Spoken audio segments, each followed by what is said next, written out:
What do the witch cults of Commorragh really fight for? Is it simple bloodlust, fame, slavery, the roar of the crowd in arenas built from pain and vanity? Or is something far darker hiding beneath the acrobatics and blades?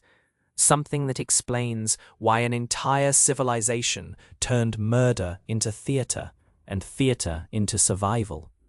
Tonight, we are descending into the dark city of the Drukhari, into the screaming colosseums where gladiatrices dance across razor wire, where reputations are bought in blood, and where death is never quite the point. Because the witch cults are not merely entertainers, and they are not merely soldiers. They are one of the clearest windows into what Commorragh truly is. A society that feeds on suffering, worships excess, and masks terror with style. And if we follow them closely enough, we find a disturbing answer. The witch cults do not fight only for victory in the arena. They fight for status, for power, for sensation, for political leverage, for the right to shape the wars of the dark city. And beneath it all, for one more stolen moment of existence, in the shadow of a hunger that never ends. So settle in, and let the lights of real space fade. Let the noise of the day drift away. Tonight, we walk through the knives and silk of Commorragh, and ask the question that sits at the heart of every arena duel. What do witch cults really fight for? To understand the witch cults, we first need to understand the world that created them.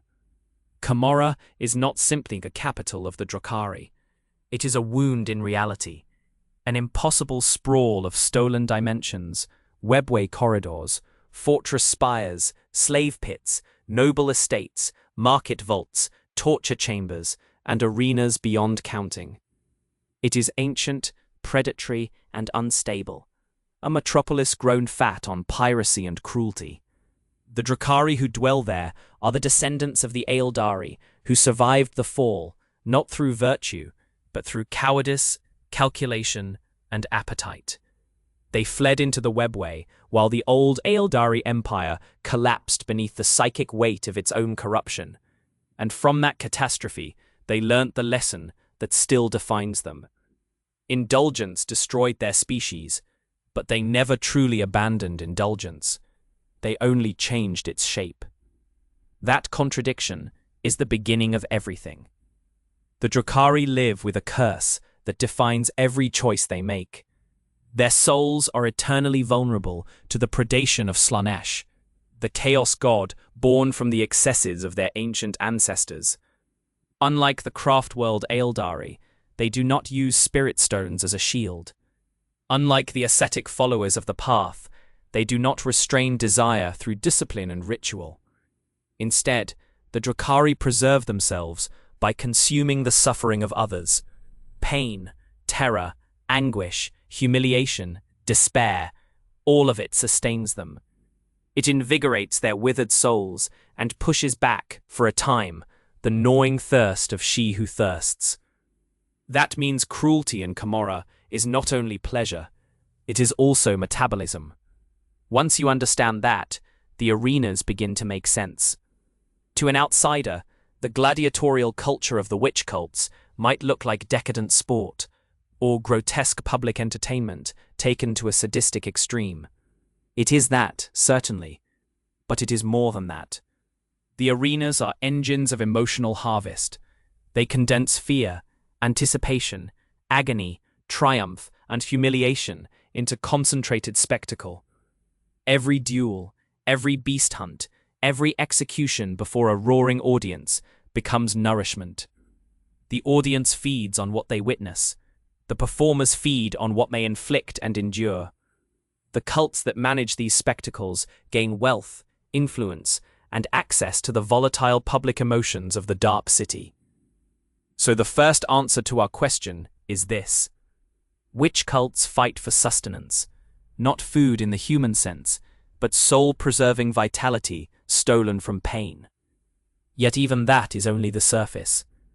The Drukhari are fractured into shifting power blocks. noble houses and military forces of Commorragh are known as cabals, predatory organizations built around archons, fleets, assassins, and intrigue.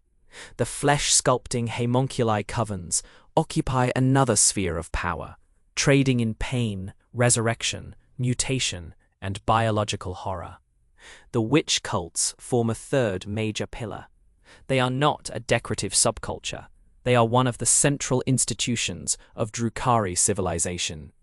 Their influence spills beyond the arena into war, politics, economy, social hierarchy, and public myth.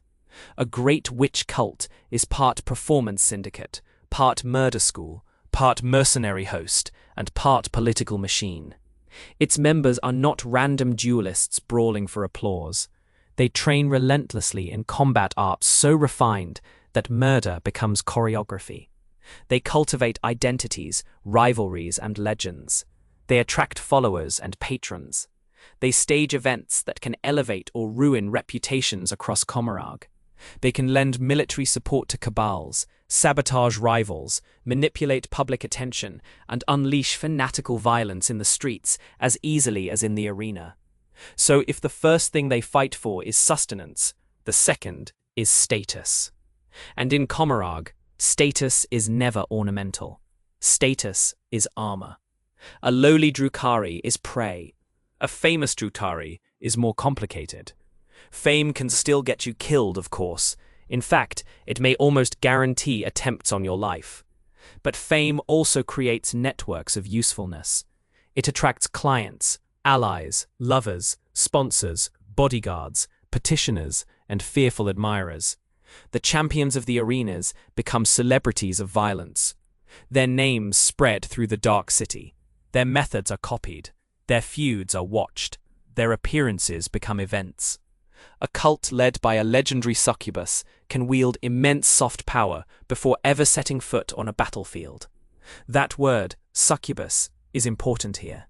In Drukhari lore, a succubus is not a demon, but the leader of a witch cult, a supreme gladiatrix or arena lord whose authority rests on skill, charisma, brutality, and image. A succubus is both war leader and icon. She must survive a world in which weakness invites annihilation. That means every public duel, every raid, every carefully staged atrocity can become a message. Watch me, fear me, need me, bet on me, follow me, do not forget me. For many within the cults, this hunger for recognition is not vanity alone, it is existential. Commorragh is overcrowded with predators. To remain obscure is to risk becoming disposable. To become famous is to become dangerous in a way that may buy time, privilege, and options. A successful cult can earn territory, slaves, contracts, and military relevance. A successful champion can rise from expendable fighter to favored killer, lieutenant, or even leader. Arena blood becomes social currency. This is one reason the witch cults can seem strangely modern in form, despite the nightmare civilization around them. They understand branding. They understand spectacle. They understand that a crowd does not merely witness power, it creates it. The Drukhari are cruel, but they are not stupid. Public fascination can be weaponized. The next answer, then, is that the witch cults fight for identity. This may sound almost too soft a word for such merciless beings, but identity matters intensely in Commorragh. The Drukhari rejected the rigid restraint of their craft-world kin. They define themselves through expression, domination, taste, style, and excess. Witch cults embody that instinct in a distilled form. Different cults develop distinctive aesthetics, preferred weapons, training doctrines, and reputational flavors. Some glorify speed and impossible agility. Others emphasize theatrical sadism, beast handling, narcotic frenzy, or ritualized forms of humiliation. Their arenas become not only killing grounds, but stages upon which the cult tells the city who it is. A blade style can be propaganda. A mask can be political. A signature execution can become a calling card. This matters because Commorragh is unstable. Alliances shift. Betrayals come quickly. Power centers rise and collapse. In such a world, coherent identity becomes a kind of strategic asset. If everyone knows what emotional effect your cult produces, what kind of show you deliver, what kind of killers you field, and what rumors follow your champions, then your cult becomes legible in a city built on paranoia. That can attract opportunity. It can also generate dread, which is even more useful. But identity in the witch cults is never only collective, it is deeply personal. Individual fighters reinvent themselves through the arena. They cultivate personas larger than life. They become avatars of seduction, speed, elegance, savagery, disdain, or ecstatic violence. To fight is to perform the self. To survive is to prove that the performance was real. This performance element helps explain why the cults are so obsessed with style, even in actual warfare. On the battlefield, witches do not fight like line infantry. They move with reckless grace, using speed, close combat skill, and psychological shock to overwhelm opponents. They thrive in moments of confusion and personal violence. For them, battle is not separate from spectacle. The arena habits bleed naturally into raids and invasions. When a witch leaps from a raider, skimming over a battlefield, and tears into an enemy line with hooked blades and impossible reflexes, she is still, in some sense, performing. The audience has simply changed. Now it is prisoners, victims, allies, rivals, and the hungry eyes of Commorragh waiting for stories to return. And stories are another thing they fight for. In a civilization where official morality has rotted away, narrative fills the void. Legends become legitimacy. If a succubus can claim that she slew a monstrous alien beast in single combat, or defeated a rival champion before an audience of millions, or led a real space raid so artfully cruel that entire districts of Commorragh still whisper about it, then she gains more than applause. She gains myth. Myth in Commorragh is not sentimental. It is practical. It shapes recruitment. It secures deals. It terrifies competitors. It turns mere violence into remembered violence. And remembered violence has far longer reach. We should pause here and ask another question. If the witch cults are so bound to the arena, why do they matter so much beyond it? The answer is that the arenas are rehearsal spaces for war, and war is a revenue stream. Drukhari society depends on raiding real space. Slaves must be captured, resources must be stolen, victims must be dragged back through the webway to feed the economy and the soul hunger of the city. Cabals often lead these raids with fleets and military organization, but witch cults are vital partners. They provide elite close combat forces, terror troops, spectacle specialists, and figures whose very presence can enhance the political prestige of an expedition. A raid supported by a famous cult may promise not only profit, but also entertainment and renown. And for the cults, real space wars provide fresh stages. Arena combat, no matter how inventive, takes place within a closed ecosystem. The fighters know the rules, the architecture, the audience expectations, and often the broad rhythms of risk. Real space is different. There, the cult can hunt new prey, test itself against unknown defenders, capture exotic beasts, and return with trophies no rival can replicate. Every successful raid can be converted into fresh arena material. Prisoners become combatants or victims. Loot becomes decoration. Strange foes become stories. New techniques, new scars, and new horrors become part of the cult's evolving brand. So the witch cults fight for novelty. And novelty, in the Drukhari context, is not a luxury. It is defense against spiritual and psychological decay.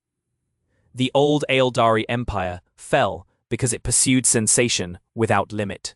Drukhari inherit that same terrible need for stimulation, but they live under conditions even more desperate. Their souls are being slowly leached away. Their society is saturated with excess. Under those circumstances, ordinary pleasure loses force. The threshold rises. More intensity is required. More danger, more rarity, more taboo. The witch cults specialize in delivering that intensity, both to themselves and to their audiences. A routine kill is forgettable. An impossible kill becomes nourishment of a finer vintage. This is why so much Drukhari violence appears exaggerated, stylized, even ceremonial. It is not enough to kill. One must kill beautifully, unexpectedly, or with such skill that the victim's death becomes a work of art. One must turn suffering into aesthetic experience. That is the logic of a civilization that no longer has a stable moral center, only appetite and technique. The witches sit near the center of that logic. They are often described as gladiatresses, and that is true, but the term can sound smaller than the reality. In Roman history, a gladiator was often a slave, criminal, or social outsider forced into performance. In Commorragh, the social meaning is different. A successful witch may command admiration across vast swathes of the city. She may have wealth, private followers, custom war gear, military authority, and access to influential patrons.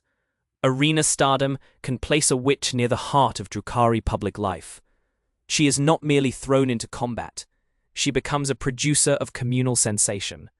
That said, the witch cults are not egalitarian, and they are certainly not gentle with their own members. Aspirants die in training. Rivals sabotage each other. Leaders encourage competition because competition sharpens talent and reveals weakness. A cult survives by selecting for excellence with merciless efficiency. To the Drukhari, this is not tragic. It is simply honest.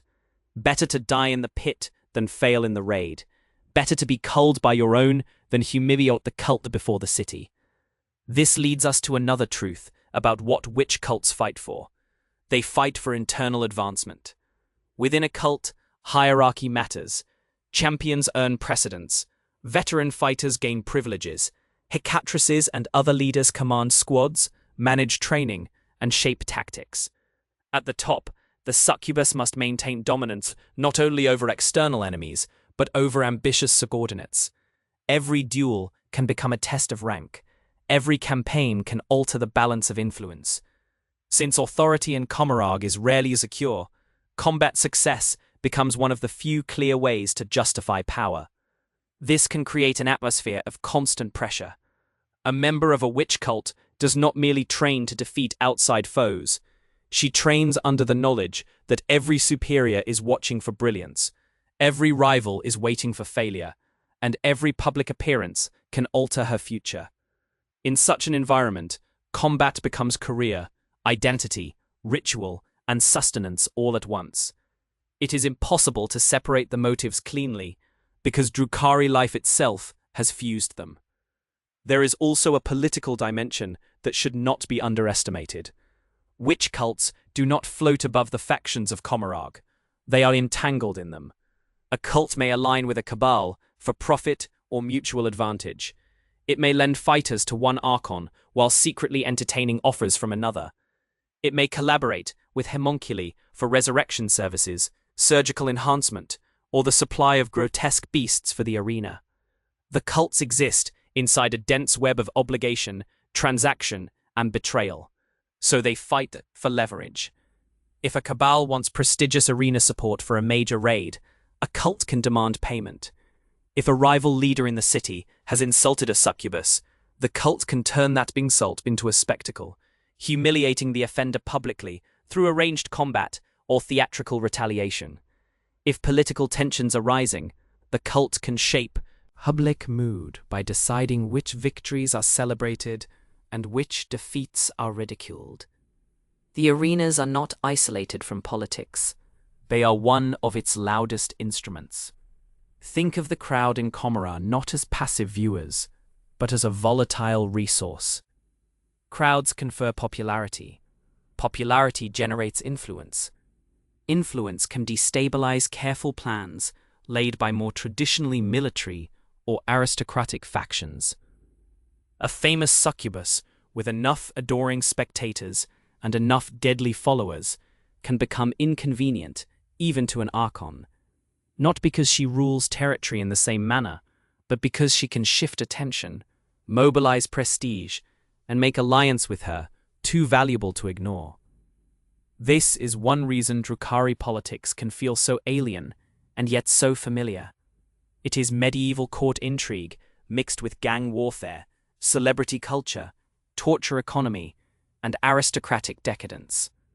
The witch cults thrive in precisely that mixture. Yet if power, status, and sustenance were the whole story, the witch cults would still be missing something essential. They are not just calculating institutions. They are also the products of a deep and twisted psychology. So let us go inward for a while. What kind of mind chooses this life? It is tempting to answer with a human word like sadist and move on. There is certainly sadism here, but the Drukhari are more structurally damaged than that word alone can capture. They are the descendants of a species that once stood near the height of galactic civilization, psychic grace, and artistic refinement. Then came the fall, and with it the birth scream of Slaanesh, which devoured countless Eldari souls and shattered an empire. The survivors in Commorragh did not process this with repentance. They adapted by hardening themselves. They embraced emotional predation as necessity and made cynicism into culture. The result is a society in which vulnerability is deadly, empathy is dangerous, and sensation becomes one of the few remaining proofs that one is still alive. For a witch, the arena offers concentrated existence. In the split second between leap and strike, in the total focus of mortal combat, in the roar of an audience feeding upon fear, the blur of soul hunger recedes. There is clarity, purpose, intensity. This does not make witches noble, but it does make them understandable. They are addicts of risk as much as cruelty. Battle reassures them that they are potent, visible, and not yet consumed. In that sense, witch cults fight for affirmation. To watch a Drukhari audience lose itself in admiration or terror is to see an entire civilization applauding the temporary defeat of its own despair. The champion on the sands says, "We are still beautiful, still lethal, still capable of feeling something sharp enough to matter." Every perfect kill is a denial of decay. Every acrobatic victory is a sneer at cosmic doom. Of course, it is only temporary. That temporary quality is everything. The Drukhari never solve their spiritual crisis. They manage it. They postpone it. They distract themselves from it with victims, luxury, and spectacle. The witch cults are among the most refined tools for that postponement. Their fighters do not remove the terror of Slaanesh.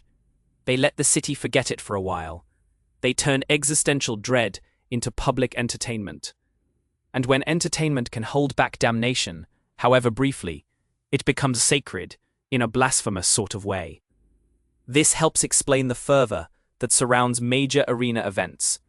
To human eyes, these would be scenes of utter monstrosity. To the Drukhari, they are almost civic rituals. Crowds gather, bets are made, alliances are whispered, rumors spread through the tiers. A champion enters, a beast is unveiled, prisoners are displayed. The violence begins. Beneath all the glamour and cruelty is a shared psychological function. The city is feeding itself, thrilling itself, and reminding itself that it still has the power to dominate others rather than be. That emotional economy reaches beyond individual fights into the larger image of the cult itself. A powerful witch cult can become a symbol of momentum. It can represent the aggressive vitality of its district, patrons, or allied cabal. Its victories reassure supporters. Its defeats create openings for enemies. In a place as unstable as Commorragh, symbols matter because confidence matters. A city built on fear is always watching for weakness. And so the cults fight for relevance. If they cease to impress, they begin to fade. If they fade, they lose leverage. If they lose leverage, they lose protection. Then rivals circle. This is one of the cruel ironies of Drukhari society. It rewards excellence with fame, and fame with danger. To survive success, one must become still more successful, still more feared, still more irreplaceable. The witch cults are trapped in escalation. They must always produce more daring feats, more elaborate slaughters, more shocking victories. Not just because the audience demands novelty, but because institutional survival demands attention. There is a haunting parallel here with the old Aldari Empire. Before the fall, indulgence spiraled because boundaries eroded. In Commorragh, indulgence spirals because boredom is death, obscurity is vulnerability, and the soul itself is under siege. The witch cults are heirs to a pattern their species never escaped. They just gave it blades and ticketed seating. At this point, we should ask what separates the witch cults from the Cables and the homunculi covens, since all three are cruel and all three feed on suffering. The difference lies partly in emphasis.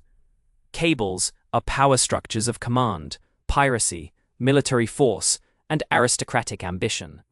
Their leaders, the archons, pursue dominance through schemes, fleets, wealth, assassination, and strategic violence.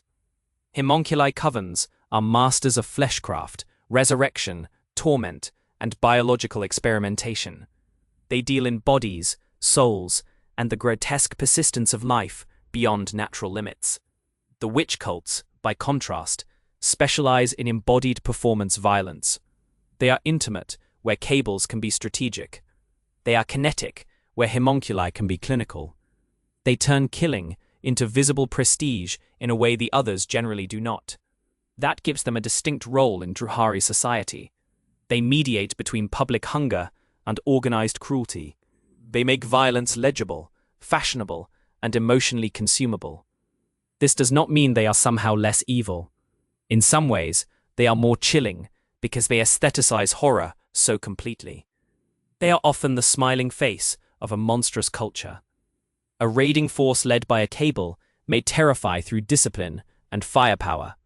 A force featuring witches terrifies through intimacy. Victims are not simply shot. They are toyed with, tested, dismembered, outmaneuvered, and displayed. What matters is not only that pain occurs, but that it is curated. That word, curated, may be the key to understanding them. The witch cults curate pain for audiences, for allies, for rivals, and for themselves. They shape the emotional experience of violence. They decide its tempo, symbolism, and style. In doing so, they become more than fighters. They become cultural engineers of depravity. And culture is something they fight for as well. Commorragh is immense and fragmented. No single ruler fully controls its endless rival territories and interlocked domains. Even though figures such as Asdrubal Vecht loom enormously over its history and political order. In such a fragmented metropolis, culture becomes another battlefield. Which fashions spread? Which heroes are admired? Which humiliations are remembered? Which kinds of violence feel current, prestigious, or stale? The witch cults help decide all this. Their arenas are taste-making institutions in a city where taste has fused with cruelty. A successful cult can influence weapon trends, combat styles, public rituals, obsessions, and even the prestige of certain forms of raid. If beast fighting becomes popular under one cult, others may imitate or subvert it. If a succubus makes a dramatic public execution famous, rival cults may try to top it. This cultural competition is not separate from political and economic competition. It is part of it. To define what Commorragh finds thrilling is to touch the emotional bloodstream of the city. And since Drukhari power depends so much on emotional predation, that bloodstream matters immensely. Now, there is another angle we should consider, one that often gets overlooked because the witch cults are so associated with flamboyant excess. For all their theatricality, they are also highly disciplined in their own way. Their combat skill is not improvised chaos. It is honed technique. Reflex, precision, balance, timing, reading an opponent, exploiting panic, controlling spatial tempo, understanding the crowd, all of these matter. A great witch is an athlete of murder. That discipline suggests yet another motive. They fight for mastery. In a collapsing moral universe, mastery can become a substitute for meaning. If there is no virtue, then there is excellence. If the cosmos is hostile and the soul is doomed, then one may still perfect the body, the strike, the feint, the leap, the kill. This is one of the reasons Warhammer's darkest factions remain compelling. They often preserve distorted echoes as noble impulses within utterly corrupted frameworks. The witch's pursuit of perfection is real. It is just severed from compassion. And perhaps that makes it even sadder. Because mastery in Commorragh never liberates. It only equips one to survive in a prison built from appetite. A witch may become peerless, adored, nearly untouchable in the arena, yet she is still a Drukhari. She still lives under the shadow of soul thirst. She still exists in a society where resurrection can be possible through homunculi arts, but at terrible cost and with no promise of peace. She still inhabits a civilization that must raid, torment, and consume to keep going. So when the witch cults fight for mastery, they are polishing chains. This is one of the reasons their lore feels so hypnotic and tragic. Beneath the jeweled armor, poisoned blades, and impossible acrobatics lies a species in terminal spiritual denial. The witch cults are perhaps the most dazzling expression of that denial. They make horror look graceful. They transform desperation into elegance. Let's bring the focus back to real space raids for a moment, because what the cults fight for there reveals much about their deeper nature. When witches join a raid, they are not always seeking territorial conquest in the human sense. The Drukhari rarely hold worlds through conventional empire building. They strike, seize, torment, and vanish. Their objectives are portable: slaves, pain, loot, prestige, bodies, beasts, and stories. For a witch cult, a raid can be judged by how much emotional and symbolic capital it brings home. Did they capture rare prey? Did they break elite defenders in single combat? Did they return with surviving prisoners suitable for the arena? Did they embarrass a rival cult by accomplishing what others could not? Notice how often prestige reappears. That is because prestige in Commorragh is convertible.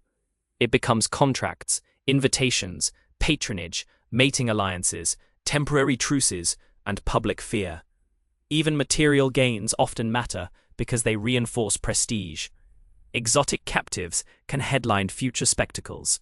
Trophies can decorate arenas. Scar tissue can become proof of daring. Every raid is potential narrative merchandise for the Dark City. This may seem almost absurdly performative, but performance is built into Drukhari economics. Pain must be harvested. Audiences must be stimulated. Social rank must be displayed. Political messages must be sent. Violence must therefore do many jobs at once. Multidimensional violence. They also fight for autonomy. Though cults align with cabals and bargain with covens, they do not want to be reduced to mere auxiliaries. A powerful succubus must ensure that her cult remains indispensable rather than subordinate. If an archon sees the cult as expendable muscle, that is dangerous. But if the cult commands its own following, its own revenue through arenas, its own champions, and its own mythic cachet, then it can negotiate from strength. In a city where no one trusts anyone, self-sufficiency is precious. Arena profits, fan loyalty, and military usefulness all support that autonomy. This is another reason the witch cults fight so fiercely for prominence. Their public importance gives them room to maneuver politically. A cult that loses its edge may become dependent. Dependency in Commorragh is simply vulnerability with nicer clothing. We should also talk about gender and perception, because the witch cults are often introduced to newcomers through the image of female gladiators. There are certainly iconic female leaders and fighters in the cults, and the aesthetics of seduction and lethal grace are central to their image. But the deeper point is not simple gendered allure. The Drukhari weaponize beauty itself. They understand attraction, terror, and envy as tools. A witch does not merely appear graceful. She uses grace to destabilize expectation. She closes the distance between desire and death until the victim cannot separate them. This makes the cult psychologically potent even before combat begins. They exploit the enemy's attention, fascination, and hesitation. They make cruelty intimate. In the arena, that intimacy excites the crowd. In battle, it breaks morale. In politics, it builds legend. So another thing they fight for is control over perception. If enemies see them as frivolous entertainers, they can exploit that underestimation. If the public sees them as unstoppable icons, they gain momentum. If rivals in Commorragh fear becoming the next public humiliation, negotiations shift. Perception changes outcomes, and no faction understands spectacle better than the witch cults. At the same time, there is something parasitic about their glamour. It cannot stand alone. It must feed on victims. This returns us to the bleakest answer of all. Ultimately, the witch cults fight because all Drukhari must keep fighting in one form or another, or be diminished. Their entire civilization is built around deferral. Deferring spiritual annihilation, deferring political defeat, deferring boredom, deferring irrelevance, deferring weakness. The witch cults are one of the most visible systems by which that deferral is enacted. Every scream in the arena buys time. Every raid fills the pens. Every perfect duel recharges pride. Every rising champion tells the city that decline has not yet won. But decline is always there, waiting. That is why the witch cults can never truly be satisfied. Satisfaction would mean stillness. Stillness would mean hunger becoming audible again. Better to dance faster. Better to spill more blood. Better to invent new torments and new contests. Better to become so dazzling that no one notices what is chasing you. There is a cruel poetry in that. The Drukhari who mock weakness are among the most terrified beings in the galaxy. Their confidence is real, but so is the abyss behind it. The witches, more than most, live at the edge of that abyss with smiles on their faces. If we compare them to the craft-world Eldari, the contrast becomes even sharper. Craft-worlders respond to the doom of their species with discipline, restraint, and structured identities called paths. They fear obsession because they know where obsession leads. The Drukhari reject that answer. They do not limit obsession. They monetize it. The witch cults are obsession organized into institutions. Every crowd, every blade flourish, every barbed net and screaming prisoner is a declaration that Drukhari would rather burn in elegance than live in restraint. And perhaps that is what makes them so memorable in the setting. They are not evil in a dull or brute way. They are evil with taste, evil with athleticism, evil that smiles, pirouettes, and asks for applause. By now, the central answer should be taking shape. What do witch cults really fight for?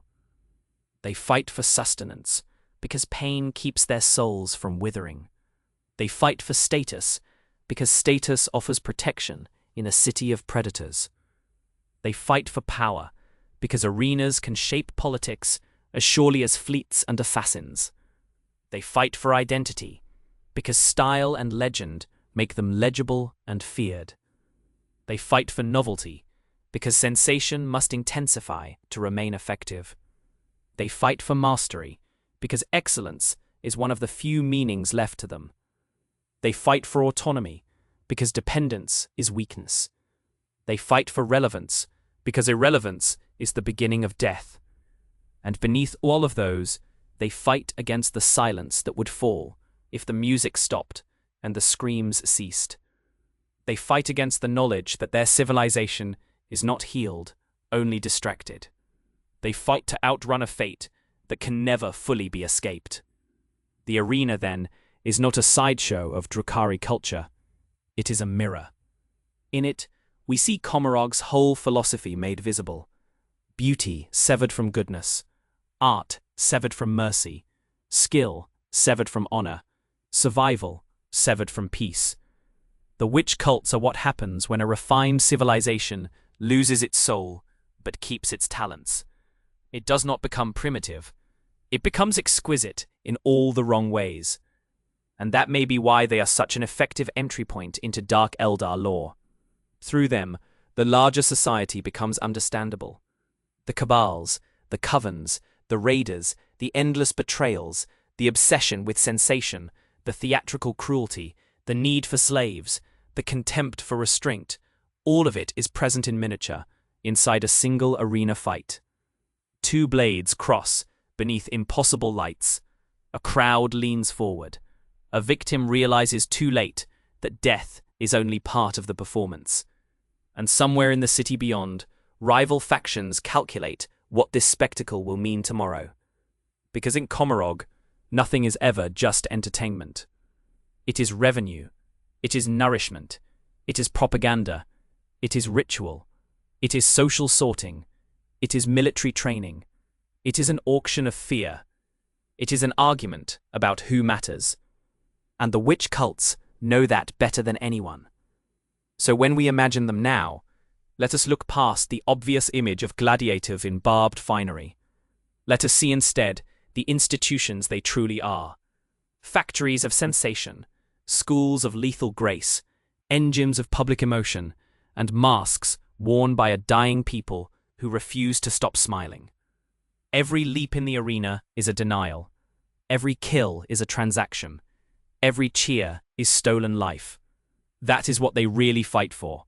Not just blood, not just victory, not just applause.